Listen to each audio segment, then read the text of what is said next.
Assalamualaikum, I'm Alina Bhatti. How are you all? Welcome to my channel. We were discussing parts of speech in my previous videos. हमने noun, pronoun, adjective को discuss किया. Next में हमने verb and adverb पे बात की. And today we are going to discuss the remaining 4 parts of speech that are preposition, conjunction, interjection and article. The sixth part of speech is preposition. Literally speaking, pre means before. So preposition means placed before, that a word placed before another word. तो preposition क्या है? एक word का दूसरे word से पहले place होना. For example on the table, over the tree, under the tree. इन एग्जाम्पल्स में ऑन, ओवर एंड अंडर क्या है? Prepositions. How can we define preposition? A word which shows relation between two nouns और word. दो noun और word के दरमियान जो वर्ड रिलेशन शो करता है उसे हम प्रेपोजिशन कहते हैं. तो प्रेपोजिशन जो होती हैं वो ज़्यादातर वर्ड से पहले आती हैं, लेकिन कभी कभी वो सेंटेंस के एंड पे भी आती हैं. For example I have a house to live in, यहाँ पे नाउन से पहले भी आ रही है और सेंटेंस के एंड पे भी प्रेपोजिशन यूज हो रही है. What are you laughing at, तो यहाँ पे भी preposition at the end of sentence use हो रही है. Preposition is basically a word or group of words used before a noun, pronoun or noun phrase to show direction, place, location, time and to introduce an object. Here is a list of some commonly used preposition, जो कि कौन सी हैं? above, about, across, after, against, etc. और नीचे दी गई हैं कुछ compound preposition जो कि हैं according to, apart from, because of, by means of, in front of, etc. Objects of preposition. The word or words that come after a preposition are called the objects to that preposition. तो वो words जो कि preposition के बाद आते हैं उन्हें हम objects कहते हैं preposition के. These objects are different kinds. She wrote a letter to him. तो यहाँ पे preposition to के बाद him आ रहा है जो कि pronoun है. He will have gone by now. Now adverb of time को शो कर रहा है. He has gone from here. यहाँ पे from preposition के बाद here जो है वो adverb of place को शो कर रहा है. The patient is about to die. To die क्या है? Infinitive को शो कर रहा है. He sold the book at much higher price. तो ये भी क्या है? preposition के बाद phrase आ रही है. I told him what I was going to do. तो यहाँ पे भी preposition के बाद clause यूज हो रही है और ये सारे क्या है? preposition के objects. Prepositional phrase. A preposition is placed before a noun or a pronoun to form a prepositional phrase. तो जब भी noun और pronoun से पहले preposition लगा दी जाती है तो ये एक prepositional phrase बन जाती है. It acts as an adjective or as an adverb.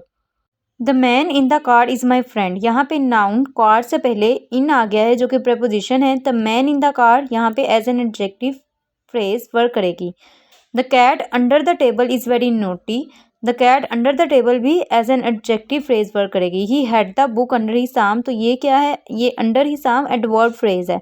He unlock the door with the key. With the key is an adverb phrase. We had a chat after the dinner. After the dinner acts as an adverb phrase.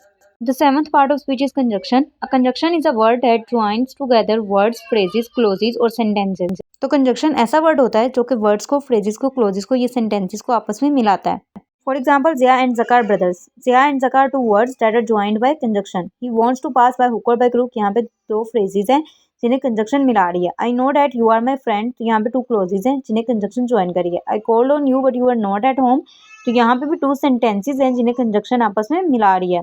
Conjunction has three types and the first one is coordinating conjunctions. They join coordinate clauses, clauses of equal rank and identical function. Coordinate conjunction जो है फिर वो closes को मिलाती है जो कि बिल्कुल equal हो या ऐसे वर्ड्स को भी जिनकी इक्वल रैंक हो. They form compound sentences. Compound sentences के बारे में हमने पढ़ा था. Correlatives are used in pair. Compound sentences में क्या होता है कि इंडिपेंडेंट सेंटेंसेस होते हैं, sentences of equal rank. Same as it is coordinating conjunction में भी क्लोजेस जो आपस में मिलती हैं उनकी इक्वल रैंक होती है. For example, he was sitting there and singing a song. And क्या है? कोऑर्डिनेटिंग कंजक्शन जो कि टू क्लोजेस को मिला रही है जिनकी इक्वल रैंक है. I called at him but he was not at home. यहाँ पे भी बट जो है वो क्लोजेस को ज्वाइन कर रहा है. Second type is subordinating conjunction.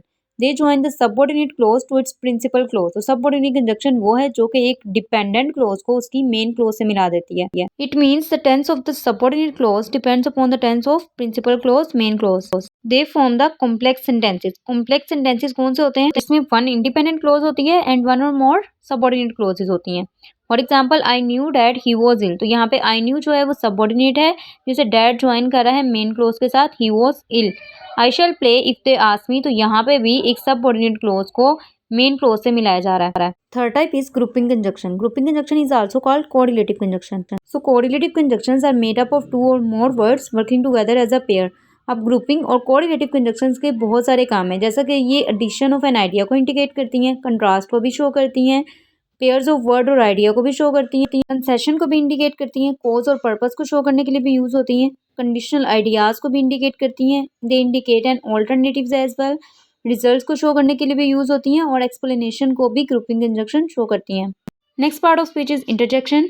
Interjection is a word और sound that expresses some sudden feeling of joy, sorrow, wonder, fear etcetera. तो इंटरजेक्शन एक ऐसी वर्ड या फिर साउंड है जो कि अचानक होने वाली खुशी, गम, खौफ या हैरत को शो करता है। Basically interject means to throw in. तो इंटरजेक्शन जो है वो हमारी सडन फीलिंग को एक्सप्रेस करता है। It is usually followed by exclamation mark. It may however be followed by a comma. For example, hurrah we have won. Hurrah जो है वो सडन फीलिंग ऑफ जॉय को शो कर रहा है। Thank God you are here. तो यहाँ पे thank God feeling of gratitude and happiness को एक्सप्रेस कर रहा है। हाउ नाइस ऑफ यू, तो ये हमारी feelings of joy and happiness को शो कर रहा है। Oh you have been ruined, O is indicating the feeling of sorrow. What a country, what यहाँ पे वंडर को शो कर रहा है। Why, it is expressing a disgust और outrage. Next and the last part of speech is article. Articles are used to introduce nouns. These are three: a, and, the. The first two are called indefinite articles and the third is called definite articles. तो a and an को हम indefinite article कहते हैं और the जो है वो definite article होता है. Many grammarians don't consider them separate part of speech. बहुत से जो grammarians हैं वो article को part of speech नहीं मानते. वो कहते हैं कि ये as an adjective work करते हैं. आर्टिकल्स नाउन से पहले यूज होते हैं. If the noun is something that can not be counted then we use the definite article the. If it can be counted then we use the indefinite article a और an. Use of a and an. A और an is use before a singular countable common noun that is not particular. A और an जो है वो उस noun से पहले आता है जिसे हम काउंट कर सकते हैं ये, और वो सिंगुलर होता है जो कि पर्टिकुलर नहीं होता. It shows that we are talking about any one number of a class of person और थिंग्स.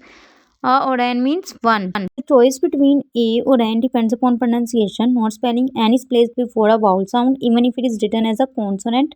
N हमेशा vowel sound से पहले आता है, चाहे वो spelling में consonant से ही start हो रही हो.